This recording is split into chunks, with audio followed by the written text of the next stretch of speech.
था कि सब प्यार से उसको भोंदू ही बुलाते थे। गायों की सेवा करता था और जिस आश्रम में रहता था वहां के गुरुदेव शाम को प्रवचन करते थे तो सबसे पीछे बैठ के सुनता था। भोंदू को लगता था गुरुजी जो बोल रहे हैं ये बिल्कुल सत्य है, इसमें कोई झूठ नहीं है। एक दिन गुरुजी प्रवचन करते हुए बोले, यमुना के पल्ली पार भांडीर वन में ठाकुर जी गैया चराने आए। भांडीर वन का नाम सुनते भोंदू कान खड़े हो गए। बोले भांडीर वन तो मैं जाता हूं गैया लेके, मुझे तो कभी मिले नहीं वहां पे। अरे मुंह में ही कमी होगी, मुंह में ही सामर्थ्य नहीं होगी उनको देखवे कि मैं ही नहीं देख पाए होंगे, वो तो आते होंगे वहां पे, मुझे ना दिखे होंगे। भोंदू ने पहली बार जिज्ञासा करी, गुरुदेव ठाकुर जी दिखते कैसे हैं? तो गुरुदेव भी हंस गया, अच्छा भोंदू पूछ रहा है, बैठ जाओ बताते हैं। मोर मुकुट पहनते हैं ठाकुर जी, और बोले दो कान हैं लेकिन कुंडल एक ही पहनते हैं। ठाकुर जी ऐसे पुष्प तोड़ के कान के ऊपर लगा लेते हैं, दोनों कानों में एक ही कुंडल को फेर फेर के पहनते। ठाकुर जी पीली पीतांबरी, ऐसी ठाकुर जी पीली पहनते हैं, पीली पीतांबरी। माला कैसी पहनते हैं? आती है। ठाकुर जी ऐसी पहनते हैं पूरी पैरों तक जाए। गुरु जी कह रहे हैं तो निश्चित है भांडीर वन में आते हैं ठाकुर जी।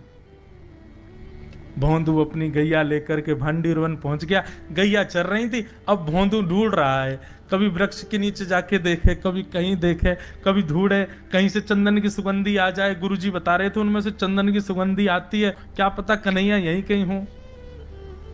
इतने भाव से, इतने प्रेम से और इतने भोलेपन से ढूंढने लगा ठाकुर जी को, और ठाकुर जी नहीं मिलते ना तो अपने आप को ही कोसता, मुंह में योग्यता ना होगी यही मारे ना मिल रहे, ठाकुर जी तो यही है। गुरु जी की बात गलत नहीं है, ठाकुर जी तो यही है। उसके उस सहज भाव पर, उसके उस सरल भोंदूपने पर ठाकुर जी रीझ गए।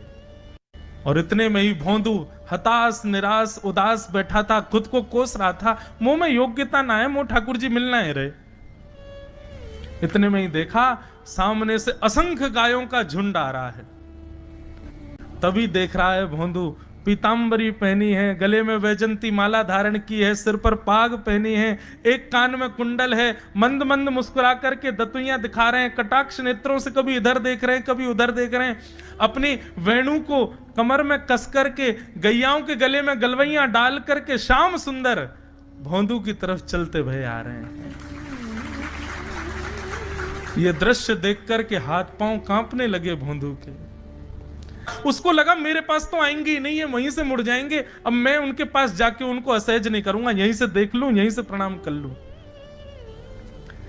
लेकिन जैसे जैसे प्रणाम करके ऊपर देखता ठाकुर जी और पास आ रहे हैं, और पास आ रहे हैं, और पास आ रहे हैं। जैसे ही ठाकुर जी आकर के बैठे, भोंदू के पास शब्द नहीं है, हाथ पैर कंपित हो रहे हैं, उसको सूझ ही नहीं रहा करूं क्या मैं, इनके लिए क्या बिछाऊं, कहां बैठाऊं।